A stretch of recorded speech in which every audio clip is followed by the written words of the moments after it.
Halo semuanya, selamat datang di channel Yono Budoyo. Dan dalam video kali ini saya akan coba menjelaskan mengenai Negara Kesatuan Republik Indonesia yang sering kita dengar dengan istilah NKRI. Baik, sebelum kita lanjut, bagi kalian yang belum mensubscribe, jangan lupa untuk mensubscribe dan bunyikan loncengnya supaya saya semangat untuk membuat konten-konten yang bermanfaat selanjutnya. Seperti biasanya, sebelum kita bahas pada materi fokus di video kali ini, saya akan coba menyampaikan kata mutiara. Negara ini berdiri atas konsensus dari golongan, suku, ras, dan agama yang berbeda. Maka jangan kau coreng warisan founding fathers dengan kesempitan berpikir dan kebencian yang kau ukir. Ini dari Yono Budoyo ya. Jangan lupa follow Instagram saya ya. Oke, baik, pada video kali ini kita akan coba ya berikan info material. Yang pertama kita akan belajar mengenai hakikat negara. Yang kedua adalah negara kebangsaan Pancasila. Yang ketiga adalah negara integralistik. Dan yang terakhir kita akan berbicara mengenai Pancasila dalam NKRI. Nah, ini PowerPoint-nya juga desainnya ini warna-warni begitu ya. Ini juga saya sesuaikan dengan pembahasan pada video kali ini, yaitu mengenai NKRI. Dan kita tahu bahwa Negara Kesatuan Republik Indonesia, negara kita adalah negara yang sangat memiliki beraneka ragam ya, baik dari suku, ras, golongan, kepercayaan atau agama.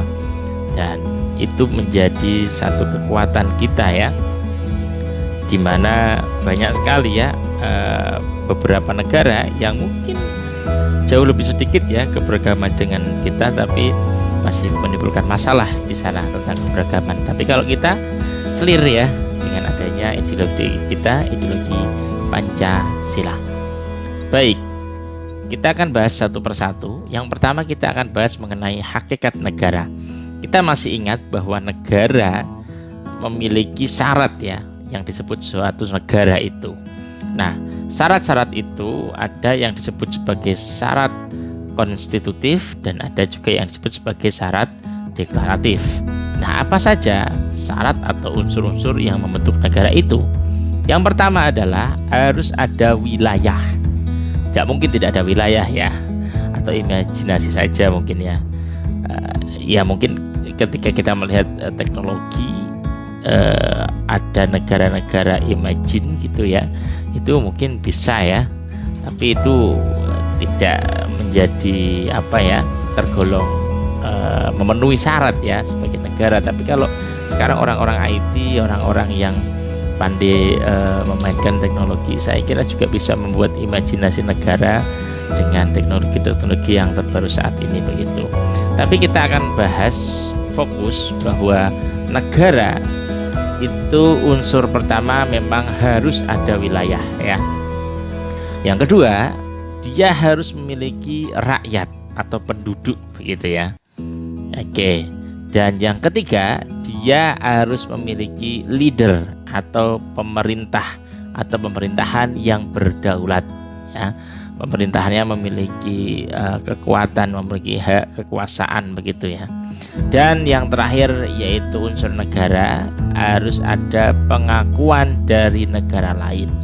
Kalau tidak ada pengakuan dari negara lain, ya negara ini jadinya hanya mengakui dirinya sebagai negara hanya dari dirinya saja begitu ya. Nah, akhirnya tidak ada hubungan diplomatik nanti di situ, kemudian hubungan antar negara dan lain sebagainya. Baik, nah unsur yang pertama yaitu wilayah, rakyat maupun pemerintahan ini disebut sebagai unsur konstitutif yang tadi sudah sedikit saya sampaikan. Kemudian pengakuan dari negara lain ini disebut sebagai unsur deklaratif. Oke. Dan kita tahu ya, Negara Kesatuan Republik Indonesia ini merupakan negara yang berdiri sendiri ya, merdeka dengan kaki tangan sendiri begitu ya. Dan itu merupakan satu prestasi yang luar biasa. Maka maka kita dari awal supportnya kita ya semangat kita sendiri begitu. Mungkin ada beberapa negara lain yang merupakan satu hadiah ya kemerdekaannya begitu. Nah, baik, kita akan lanjut yang kedua tentang bentuk negara Indonesia.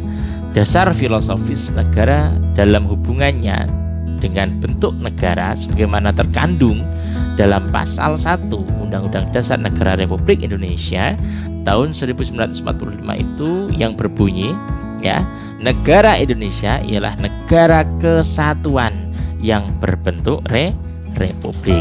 Nah, sebagaimana bahan kajian hermeneutis, pandangan tentang bentuk negara ini dikemukakan oleh salah satu founding fathers kita dalam sidang BPUPKI ya, yaitu Supomo, pernah mengemukakan pandangannya tentang negara. Tentu ini didasarkan dari literasinya dia, yaitu 3 teori besar tentang bentuk negara di dunia yang meliputi aliran negara dari teori perseorangan atau individualisme. Banyak sekali tokoh-tokohnya seperti Thomas Hobbes ya, kemudian John Locke ya, J.J. Rousseau, kemudian Herbert Spencer ya, kemudian Lasky ya. Kemudian yang kedua ada teori tentang negara, yaitu teori golongan, class teori ya. Ini ada beberapa tokohnya ya tentang kelas-kelas ya, yaitu ada Marx di situ, kemudian ada Engels dan ada Lenin ya. Oke, kemudian ada juga aliran negara integralistik yang digagas juga oleh Spinoza ya. Kemudian Adam Muller, kemudian dan Hegel gitu ya. Dan yang dimaksud oleh Supomo di situ juga pernah disampaikan dalam sidang BPUPKI adalah konsep negara integralistik ya, yang seperti ada yang ketiga ini. Nah, tetapi tentu Supomo memiliki pemikiran yang berbeda. Konsep negara integralistik yang dimaksudnya pertama disesuaikan dengan karakteristik ya negara kesatuan Republik Indonesia. Baik. Ketika kita memahami hakikat bentuk negara berdasarkan normatif atau yuridis ya, pasal 1 ayat 1 tadi, bahwa negara kesatuan itu, negara Indonesia ini adalah negara kesatuan yang berbentuk republik. Nah, persatuan di sini kita lihat bahwa negara Indonesia ini adalah negara kesatuan. Nah, bentuk pemerintahan Indonesia ini adalah republik. Nah, hakikat negara kesatuan ini adalah negara yang terdiri atas etnis, suku, bangsa, golongan, kebudayaan, serta agama yang berbeda-beda. Maka disebut sebagai persatuan karena dari banyak berbagai unsur begitu ya, warna-warni, kemudian menyatu jadi satu, mengikat diri dan menyebut dirinya sebagai bangsa Indonesia. Kemudian negara persatuan ini juga bermakna negara yang mengatasi segala paham golongan dan paham perseorangan. Jadi negara persatuan bukanlah berdasarkan individualisme maupun negara kelas ya, yang tadi ada teori 1 dan teori 2, tetapi negara yang berdasarkan kekeluargaan, tolong menolong, gotong royong untuk mewujudkan kesejahteraan bersama, tentu melalui keadilan sosial. Maka di dalam NKRI itu kita sudah memiliki nilai yang kuat, dan nilai yang kuat itu ada banyak ya, yang kita sebut sebagai local wisdom ya, ada kebudayaan, ada kebiasaan, ada istiadat begitu ya, ada kepercayaan, keyakinan gitu. Dan ini tentu mengkristalisasi dalam suatu negara persatuan yang kita sebut sebagai NKRI ini ya.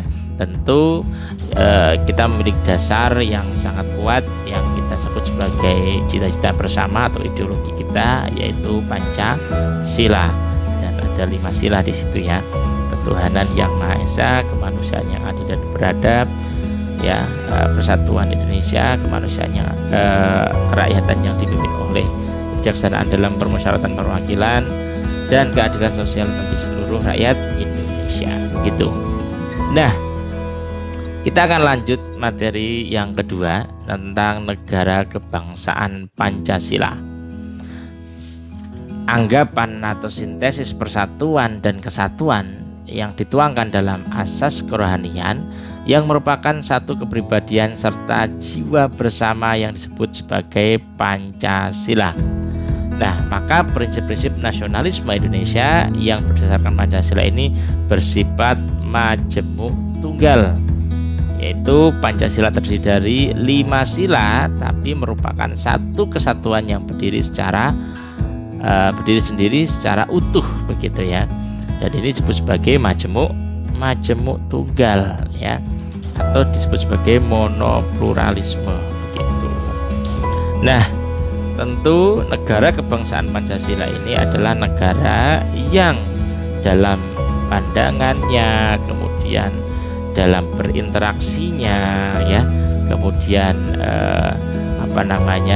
dalam hubungan antar warga negara maupun hubungan warga negara dengan negara, tentu didasarkan atas bagaimana implementasi nilai-nilai daripada Pancasila begitu.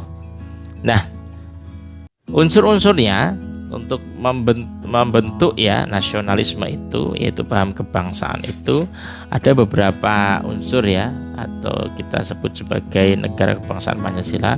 Yang pertama adalah ketika kita melihat sejarah, yaitu kesatuan sejarah.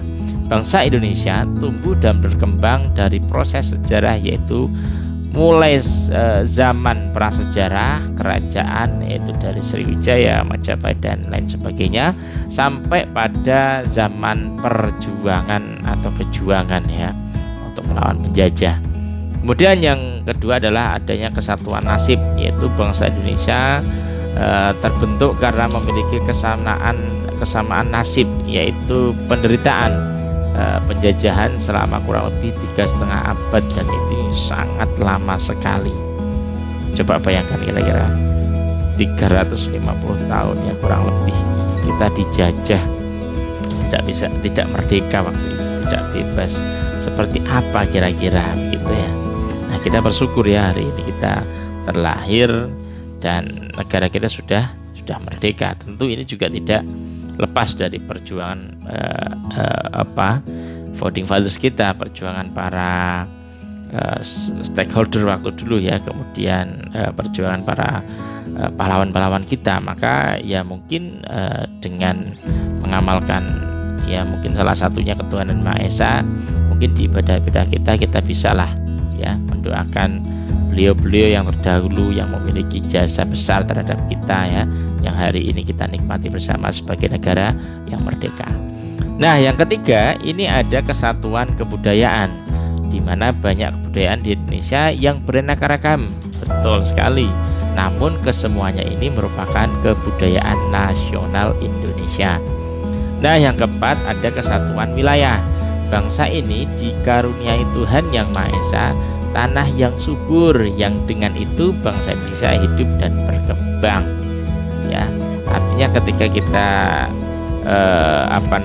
hidup di Indonesia, kita menyadari bahwa baik secara di udara, di laut maupun di daratan ya, kita mencari penghidupan barangkali seperti itu ya, melalui wasilah bercocok tanam tani, kemudian juga ada yang profesinya nelayan dan lain sebagainya ya, di udara. Nah, semuanya ini adalah kesatuan wilayah Indonesia, di mana kita memang terpisah.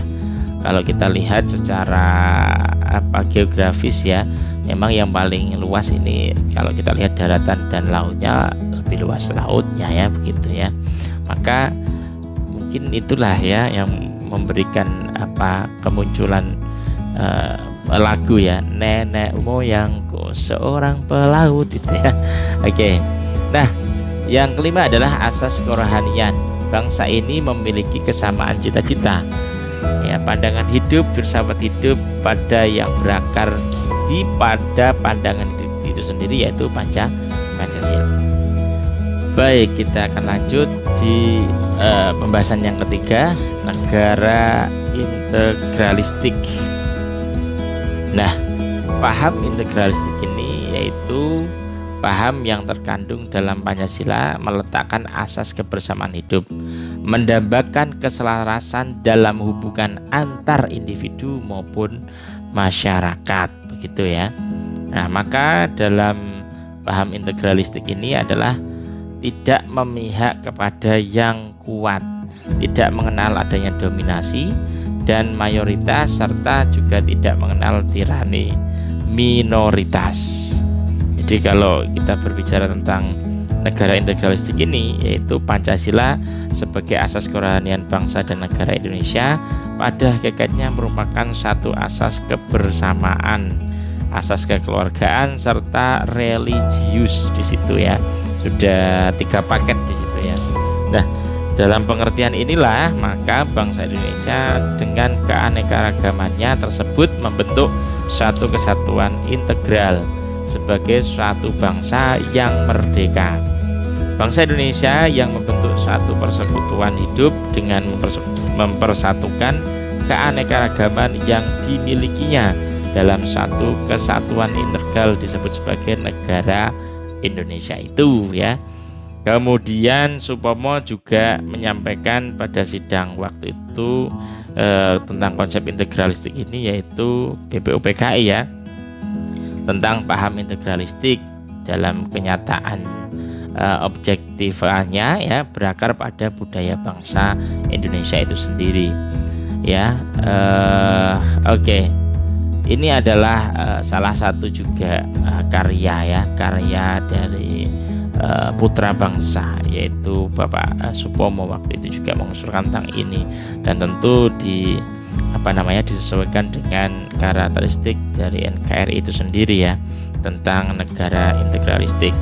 Nah, kesatuan integral bangsa dan negara Indonesia ini dipertegas dalam pokok pikiran dalam preambul ya, yaitu negara melindungi segenap bangsa dan seluruh tumpah darah Indonesia ya. Jadi bangsa Indonesia pada hakikatnya merupakan satu penjelmaan dari sifat kodrat manusia sebagai makhluk ya, makhluk Tuhan yang Maha Esa, yaitu memiliki kedudukan individu maupun sebagai makhluk yang sosial. Sebagai individu dia memiliki ciri khas tersendiri, sebagai makhluk sosial dia membutuhkan orang lain. Oke. Nah, Pancasila dalam NKRI, dan ini adalah pembahasan yang terakhir ya.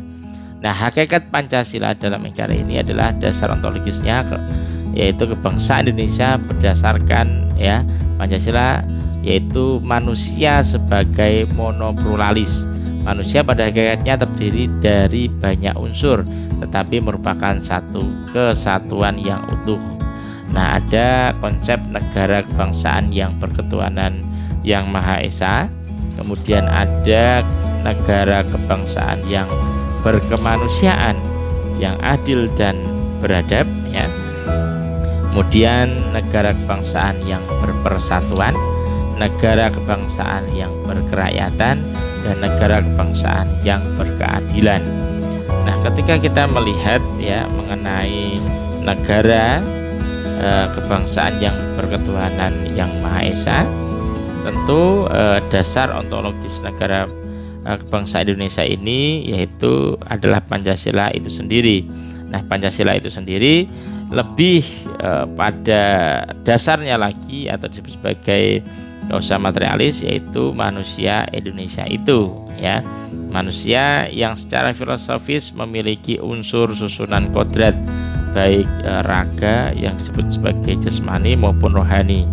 Sifat kodrat sebagai makhluk individu dan makhluk sosial, serta kedudukan kodrat sebagai makhluk Tuhan yang Maha Esa ya, yaitu memiliki kepribadian ya sebagai manusia monopluralis dalam satu persekutuan hidup yang disebut sebagai bangsa dan negara. Jadi negara tersebut adalah suatu negara kebangsaan yang integral, yang memiliki keterkaitan ya atau integralistik dan berketuhanan yang Maha Esa tentunya. Nah, tentu kita ketika bicara tentang negara ya, negara yang berkemanusiaan yang adil dan beradab, tentu kita akan berbicara mengenai harkat dan martabat manusia. Dan kita tahu di negara kita ini sudah diatur dalam undang-undang tersendiri maupun di dalam undang-undang dasar konstitusi kita, yaitu di pasal 28 begitu. Kemudian ada beberapa yang lain juga, ada 27 ya dan lain sebagainya. Nah, tapi lebih khususnya di pasal 28 ini mengenai hak asasi manusia. Artinya ketika kita berbicara mengenai kemanusiaan yang adil dan beradab, konstitusi kita juga sudah menjamin tentang adanya hal tersebut ya. Nah, negara pada hakikatnya ketika kita melihat dari kacamata filsafat Pancasila adalah merupakan satu persekutuan hidup manusia yang merupakan satu penjelmaan sifat kodrat manusia sebagai makhluk individu maupun sosial dan makhluk daripada Tuhan Yang Maha Esa. Nah, konsekuensinya apa dalam penyelenggaraan negara?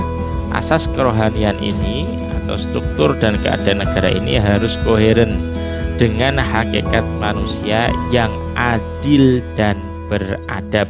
Maka struktur dan keadaan negara tersebut adalah harus ada bentuk negara yang tepat ya. Kita lihat ya, NKRI, kemudian ada tujuan negara di dalamnya ya, yaitu di pasal 4 di preambul, yaitu di alinea keempat begitu ya. Kemudian ada organisasi yang disebut sebagai negara itu, kemudian kekuasaan negara yaitu disebut sebagai pemerintahan yang berdaulat, kemudian penguasa negara dan warga masyarakat serta bangsa Indonesia itu sendiri. Nah, negara kebangsaan yang berpersatuan ini adalah negara persatuan, dalam arti bahwa negara adalah merupakan suatu kesatuan dari unsur-unsur yang membentuk negara, baik individu maupun masyarakat sebagai penjelmaan sifat kodrat manusia. Negara bukanlah totalitas sosial, yaitu masyarakat secara total, dalam arti tidak menempatkan manusia sebagai individu yang memiliki kebebasan. Demikian pula negara persatuan bukanlah merupakan satu kesatuan individu-individu yang mengikatkan diri dalam satu negara dengan satu kontrak sosial sebagaimana yang dilakukan di negara-negara liberal. Jadi kita ini seimbang ya, jadi menempatkan manusia sebagai makhluk individu, dia memiliki ciri khas, tapi kita juga memiliki dominasi yang kuat sebagai republikan atau republik atau orang-orang yang suka berkelompok atau sosial gitu ya.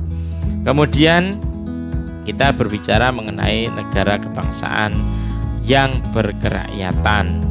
Nah, kalau kita lihat dalam filsafat Pancasila ya, dari, oleh, dan untuk rakyat, ketika kita berbicara tentang kerakyatan ya, hakikat rakyat ini merupakan sekelompok manusia yang bersatu, yang memiliki tujuan tertentu dan hidup dalam satu wilayah negara. Oleh karena itu, negara harus sesuai dengan hakikat rakyat. Itu rakyat merupakan sebagai pendukung pokok dan sebagai asal mula kekuasaan negara. Namun kita lihat memang dewasa ini banyak pemahaman demokrasi itu hanya secara harfiah ya, yaitu demokrasi hanya dipahami sebagai satu kebebasan individu dalam negara saja, atau bahkan kadang perspektif demokrasi hanya dipahami pada taraf praksis ya, misalnya pemilu ya, bahkan langsung dan bebas, padahal kadangkala justru tidak menyentuh kedaulatan rakyat itu sendiri ya. Di berbagai negara sistem demokrasi atau kerakyatan ini diterapkan, misalnya Perdana Menteri dipilih oleh parlemen ya.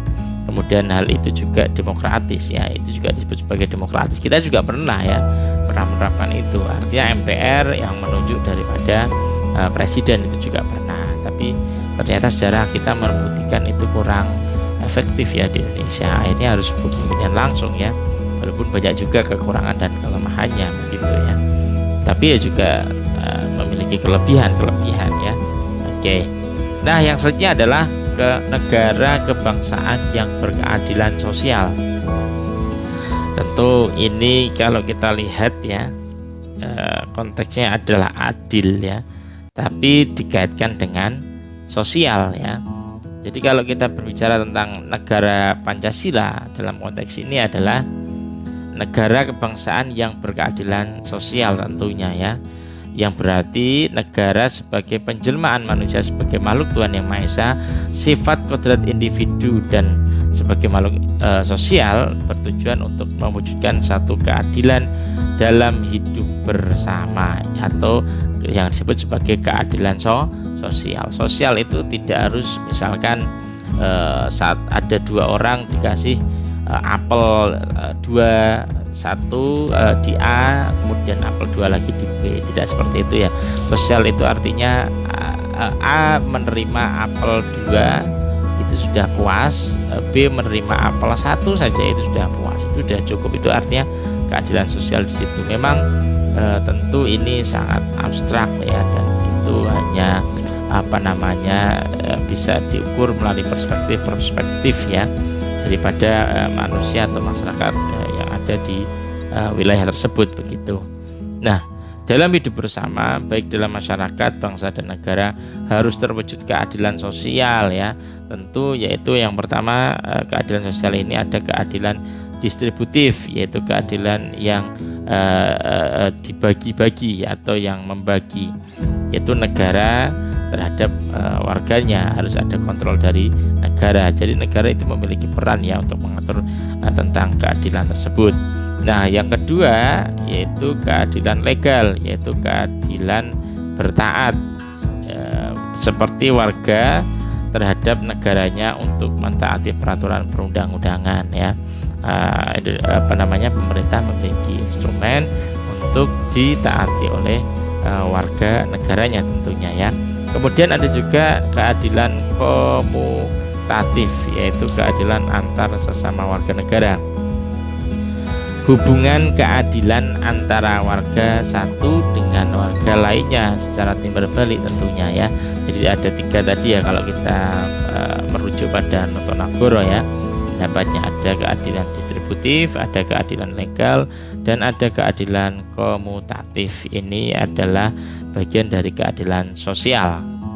Baik, mungkin itu saja ya dalam video kali ini. Dan di negara kebangsaan Pancasila ini mungkin bisa juga mempelajari lebih lanjut di beberapa referensi ya, misalkan dari karya tokoh filsafat, ada negara kebangsaan Pancasila dari Prof. Kailan ya, ada juga dari Notonagoro dari UGM juga ada, silahkan dibaca bisa. Nah, jangan lupa untuk kalian tetap lagi untuk mensubscribe ya channel Yono Budoyo ya. Ada beberapa video ya, walaupun masih sedikit tapi semoga lama-lama jadi bukit ya. Ya amin ya, dan bermanfaat ya untuk para penonton, untuk para pemerhati pendidikan khususnya di ranah pendidikan Pancasila begitu. Oke, terima kasih ya. Jangan lupa sekali lagi untuk mensubscribe dan bunyikan loncengnya, dan thank you.